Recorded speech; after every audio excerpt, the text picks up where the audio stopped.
کے جو بچے ہیں وہ یہاں قاری صاحب کے یہاں پڑھتے ہیں جی بچیاں قاری صاحب کی اہلیہ سے پڑھتی ہیں. کیا آپ لوگوں نے اس قسم کے معاملات ماضی میں بھی کبھی دیکھے تھے کہ ایسا سوچا بھی تھا کہ یہ بھی ہو سکتا؟ ایسا کبھی زندگی میں نہیں سوچا. میری 50 سال ایج ہو گئی کہ کبھی اللہ کے گھر میں بھی کوئی ایسا کام کر سکتا ہے. ہم تو اس بات پہ رو رہے ہیں کہ اللہ کا گھر جس نے نہیں چھوڑا اس نے کیا چھوڑنا ہے. اللہ ہم سے کتنا ناراض ہے. اللہ تعالیٰ ان کو تو کیا پوچھے گا, اللہ تعالیٰ پہلے محلے والوں کو پوچھے گا کہ تم لوگ کیا کیا, تم لوگوں نے اس بچی کا کیا حل کیا. وہ ہمارے پاس ایک پردیس سے آئی ہوئی ہے, حفاظت کے لیے ہمارے پاس وہ بیٹھے ہوئے, ہم نے اس کی حفاظت نہیں کی. اور یہ درندوں کو تو چاہیے پوری گلی کے سامنے پکڑ کے لا کے جلا کے مارنا چاہیے جس نے ایسا کام کیا. اور یہ پلاٹ کے اس نے صرف اس کا اس نے وہ سمجھا, اگر وہ سامنے سے آتا ہو سکتا کوئی محلے والے بھی اس کو کچھ کر لیتے. یہ اس کے اندر وہ چھپا رہا ہے, کیسے وہ اوپر چڑھا, کیسے اس نے دیوار پھلانگی ہے. ایک بچی تالے کے اندر محفوظ ہے تو اس نے نہیں اس کو چھوڑا.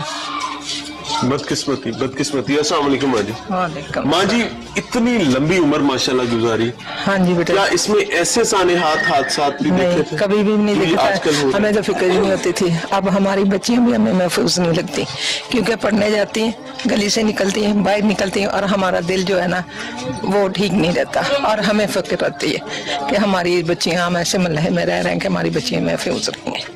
ہماری بچیوں کا کم سے کم حفاظت ہونی چاہیے, اور عمران خان کو چاہیے کہ ان کو قاری صاحب کو انصاف دیں. بالکل ملنا چاہیے, کسی کو انصاف ملنا اور چاہیے, ان کو سیدھا سادہ پھانسی لگنا چاہیے. اچھا ہمارے ہاں نا جب بات کی جاتی ہے نا سخت سزاؤں کی, تو تمام لوگ جو اپنے آپ کو بہت معزز سمجھتے ہیں وہ فوری طور پہ دل پکڑ کے بیٹھ جاتے ہیں. اگر سخت سزائیں نہیں ہوں گی, آپ کیا سمجھتی ہیں کہ اس کی سخت سزا ہونی چاہیے جیسے نظام چل رہا ہے ویسے؟ نہیں, ویسے نہیں چلنا چاہیے بیٹے, سخت سزا ہونی چاہیے. کیونکہ سزا نہیں ہوگی تو کسی کو بھی مطلب نہیں ملے گا تحفظ. بالکل. السلام علیکم ماں جی. ماں جی آپ بھی یہی رہتی ہیں اسی علاقے میں؟ یہ کیا بات ہے؟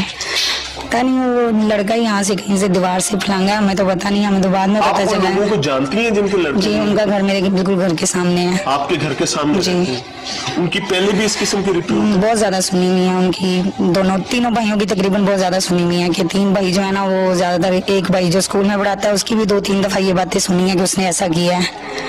کوئی چھوٹی سی بچی ان کے کوارٹر میں رہتی تھی, اس کے ساتھ بھی کچھ کیا تھا انہوں نے. کافی زیادہ باتیں سنی ہیں, لیکن نہیں, مجھے ایک چیز سمجھ نہیں آتی کہ جب ایک ظالم ایک دفعہ ظلم کر لیتا ہے پھر وہ بچ کیسے جاتا ہے, پھر دوبارہ کرتا ہے. نہیں, بس وہ تھوڑا سا ماڑے لوگ تھے, انہوں نے کوئی آواز نہیں اٹھائی ہے, اس وجہ سے یہ امام مسجد ہے ان کی وجہ سے ساروں نے آواز اٹھائی ہے. اب دیکھیں کیا بنتا ہے, یہ تو گورنمنٹ کا کام ہے, انہیں کیا کرنا.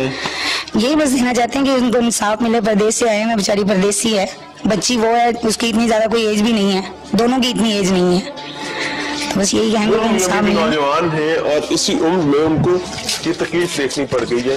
میں یقین مانوں, ایک بار پھر معذرت کرنا چاہوں گا کہ اگر کسی کی دل آزاری اس وجہ سے ہو رہی ہو کہ مذہب کا معاملہ ہے, ظلم کا معاملہ ہے, تو میں دست بستہ درخواست کرنا چاہوں گا کہ اپنے دلوں کو برا نہ کیجیے گا, اپنے سینوں کو وسیع کیجیے گا اور معاملے کی سنگینی کو سمجھنے کی کوشش کیجیے گا.